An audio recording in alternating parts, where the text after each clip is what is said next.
तुकाराम बुवा सदेह स्वर्गाला गेले ही कुठली समाधी देहमुक्तीचा प्रकार।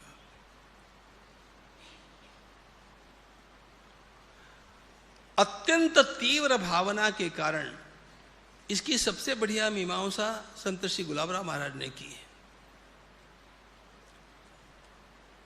अत्यंत तीव्र भावना के कारण हमारे सारे पंचमहाभूतों का अपक्रम होकर के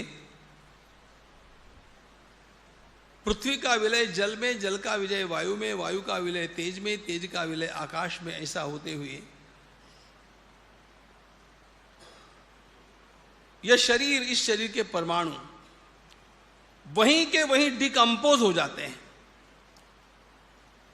यह अति तीव्र भावना का और योग का परिणाम है।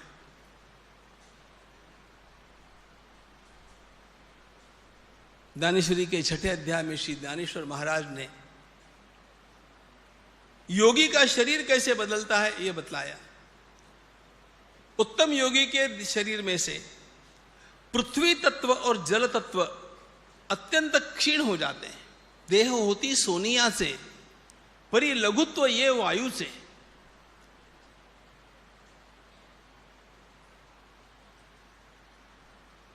उसका देह सुवर्णमय हो जाता है। ऐसे क्यों कहा? सुवर्ण एक धातु ऐसा है जिसका नाश नहीं होता।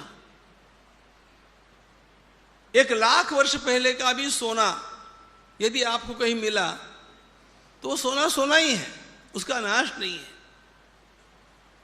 इन अत्यंत श्रेष्ठ महात्माओं के शरीर अविनाशी बन जाते हैं और फिर उसका और अपक्रम होकर के वे तेजस होकर के और वहीं के वहीं अंतर्धान हो जाते हैं। आपकी भाषा में कहूं, आज की विज्ञान की भाषा में, यू नो 3 डायमेंशंस, पता है ना 3 डायमेंशंस?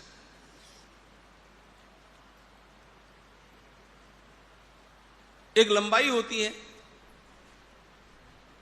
एक चौड़ाई होती है और एक होती है डेप्थ।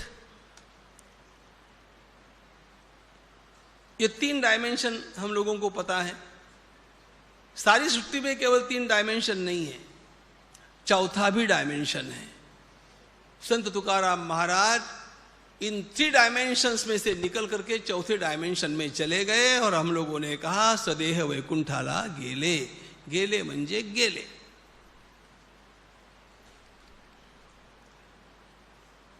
ये वही कर सकता है जो तीव्र भावना से भगवान के साथ एकाकार हुआ है।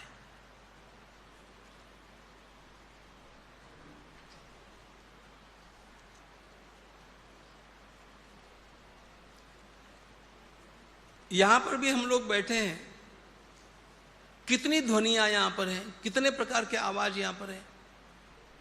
सब प्रकार के आवाज हम सुन सकते नहीं। हम केवल वही आवाज सुन सकते हैं जिसका रेजोनेंस 20 से 2000 के बीच में है। न इसके बाहर का, न इसके नीचे का। हमारी क्षमता ही उतनी है। ध्वनियां बहुत सारी है, लेकिन हमारे सुनने की क्षमता सीमित है।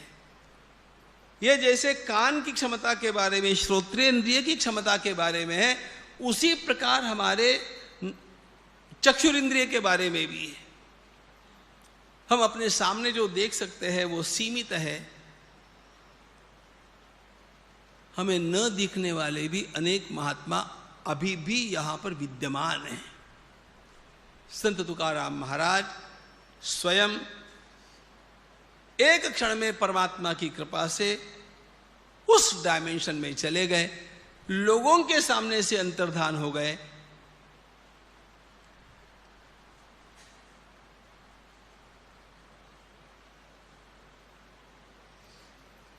उनका सदेह वैकुंठ गमन इसी प्रकार का है। सदेह वैकुंठ गमन होकर के भी वे यहां पर हैं, इसको ध्यान रखना। ज्ञानेश्वर महाराज आनंदी में हैं, हम जहां उनको याद करेंगे वहां है, क्योंकि उनकी क्षमताएं हमारी देह विशिष्ट क्षमताओं से अनंत गुना अधिक है, हमारे ध्यान में आ जाए।